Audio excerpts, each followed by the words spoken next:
Hi friends, അപ്പോൾ നമ്മൾ ഇന്ന് ശിവരാത്രി ആയിട്ട് അമ്പലത്തിൽ പോവുകയാണ്. അപ്പോൾ 5:45 തുടങ്ങിയ സമയം ഇപ്പോൾ നമ്മൾ അമ്പലത്തിലേക്ക് പോവുകയാണ്. ഞാനും അനിയത്തിയും മൂത്ത മോൻ മാത്രമേ പോകുന്നുള്ളൂ. അപ്പം നമുക്ക് അവിടുത്തെ വിശേഷങ്ങളൊക്കെ ഒന്ന് കാണാം കേട്ടോ. ഞങ്ങളിങ്ങനെ നടന്നു പോയിക്കൊണ്ടിരിക്കുമ്പോഴേ അവിടെ ഞാൻ പണ്ട് പഠിച്ച അംഗൻവാടിയുടെ പഴയ ബിൽഡിംഗ് കേട്ടോ. ഇതായിരുന്നു എൻ്റെ പണ്ടത്തെ അംഗൻവാടി. ഞാൻ ആദ്യമായിട്ട് എൻ്റെ വിദ്യാഭ്യാസം തുടങ്ങിയ ആദ്യത്തെ സ്ഥലം. അപ്പം ഇങ്ങനെ നടന്ന് ഇത് അമ്പലത്തിൻ്റെ അടുത്തെത്തി തുടങ്ങി ഞങ്ങൾ കേട്ടോ. നല്ലൊരു വൈബാണ് അവിടേക്ക് പോകുമ്പോൾ. വൈബ് മീൻസ് ഭയങ്കര ഒരു ദൈവികത്വമായി എന്തോ തോന്നും. നമ്മൾ പോസിറ്റീവ് എനർജി ആയിരിക്കും ചിലപ്പോൾ കേട്ടോ. നമ്മുടെ അമ്പലത്തിലെത്തിയിട്ടുണ്ട് കേട്ടോ. അമ്പലത്തിൻ്റെ അടുത്തെത്തി.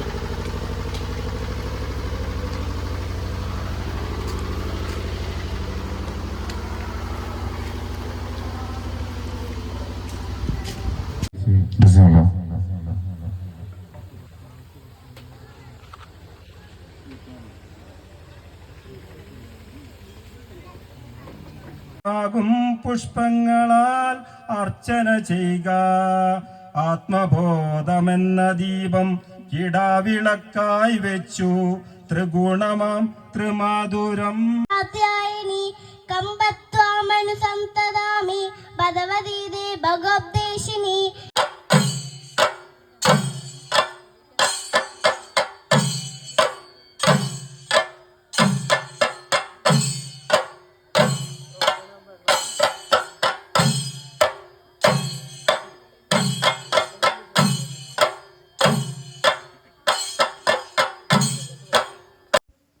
ഇന്ന് ഒരുപാട് കുട്ടികളുടെ പരിപാടികളുണ്ടായിരുന്നു കേട്ടോ. ഒരുപാട് നല്ല നല്ല പരിപാടികളൊക്കെ ഉണ്ടായിരുന്നു.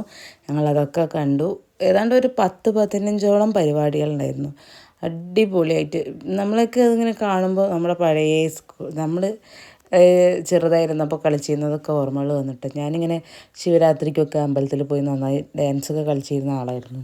ഇപ്പോൾ ഈ കല്യാണശേഷമല്ല, ഒരു ഡിഗ്രിയൊക്കെ ആയ ശേഷം ഞാൻ പുറത്ത് പോയി പഠിച്ചപ്പോൾ പിന്നെ ഇതുപോലെ ഞാൻ ഇവിടെ ഉണ്ടായിരുന്നില്ല. ഞാൻ ഹോസ്റ്റലിൽ നിന്നിട്ടാണ് പഠിച്ചതൊക്കെ. അപ്പോൾ എനിക്കിതുപോലെ പങ്കെടുക്കാനൊന്നും പറ്റിയിരുന്നില്ല. പിന്നെ അതിന് ശേഷം പിന്നെ അങ്ങനെ പരിപാടികളൊന്നും ഉണ്ടായിട്ടുണ്ടായിരുന്നില്ല കേട്ടോ. പിന്നെ കുറേ കാലത്തിന് ശേഷം ഇപ്പോഴാണ് കുറേ കുട്ടികളൊക്കെ ആയത് ഇവിടെ. അപ്പോഴാണ് അവരൊക്കെ ഇങ്ങനെ ഡാൻസും കാര്യങ്ങളൊക്കെ തുടങ്ങിയത്. നല്ല നല്ല ഡാൻസുകളായിരുന്നു. നമുക്കിതൊക്കെ കാണുമ്പോൾ ഭയങ്കര രസം. എനിക്ക് അവിടുന്ന് പോരണമെന്നേ ഉണ്ടായിരുന്നില്ല. എന്താ വെച്ചാൽ അത് മുഴുവൻ കണ്ടിട്ട് അങ്ങനെ ഇരിക്കണമെന്നുണ്ടായിരുന്നു കുറേ നേരം. പക്ഷെ മോന് ഇവിടെ ആയിരുന്നു, വീട്ടിലായിരുന്നു. അപ്പോൾ അച്ഛനും ഞാനും മൂത്ത മോനും മാത്രമേ പോയിട്ടുണ്ടായിരുന്നുള്ളൂ. ചെറിയ ആൾ അമ്മയുടെ അടുത്താക്കിയിട്ട് പോയിരുന്നത്. അപ്പോൾ പിന്നെ അവൻ നീക്കി വാശിയിടിക്കുക എന്തെങ്കിലും ചെയ്താലോ വിചാരിച്ചിട്ട് ഞങ്ങൾ വേഗം പോന്നു. ഒരു 10 മണി വരെയൊക്കെ ഇരുന്നു കേട്ടോ. 10 മണിയായപ്പോഴേക്കും പോന്നു. അതായത് പ്രോഗ്രാം തുടങ്ങാൻ ഒരുപാട് വൈകിയ കാരണം കേട്ടോ. പിള്ളേരൊക്കെ കളിക്കുന്ന കാണുമ്പോൾ ഭയങ്കര സന്തോഷമാണ്. കുട്ടികളൊക്കെ ഇങ്ങനെ കളിക്കുന്ന കാണുമ്പോൾ ഭയങ്കര സന്തോഷമാണ്. നമുക്ക് ഈ ഒരു ഇത് കിട്ടുന്നില്ലല്ലോ ഇപ്പോൾ എന്നുള്ളൊരു സങ്കടമുള്ളൂ കേട്ടോ. അപ്പോൾ അങ്ങനെ അതൊക്കെ കണ്ട് കുറേ നേരം ഇരുന്നു. ഒരു 10 മണിയൊക്കെ ആയപ്പോൾ ഞങ്ങൾ പോന്നു കേട്ടോ. അതിന് ശേഷവും ഒരുപാട് പരിപാടികളുണ്ടായിരുന്നു. അച്ഛൻ്റെ ഫോണിലേക്ക് ഗ്രൂപ്പിലേക്ക് ഇങ്ങനെ വന്നിരുന്നു കേട്ടോ ഒരുപാട് പരിപാടികൾ. പിന്നെ അവിടെ ഓരോ കുട്ടികളിങ്ങനെ ഒരുങ്ങി നിൽക്കുന്നതൊക്കെ കണ്ടായിരുന്നു. നല്ല ഭംഗിയുണ്ടായിരുന്നു അവരുടെ ഡാൻസൊക്കെ കാണാൻ. അപ്പോൾ അത്രയൊക്കെയുള്ള വീഡിയോ. അപ്പോൾ നമ്മൾ തിരിച്ച് വീട്ടിലെത്തിയിട്ടുണ്ട്. ഇന്നത്തെ പരിപാടിയൊക്കെ കഴിഞ്ഞിട്ട്.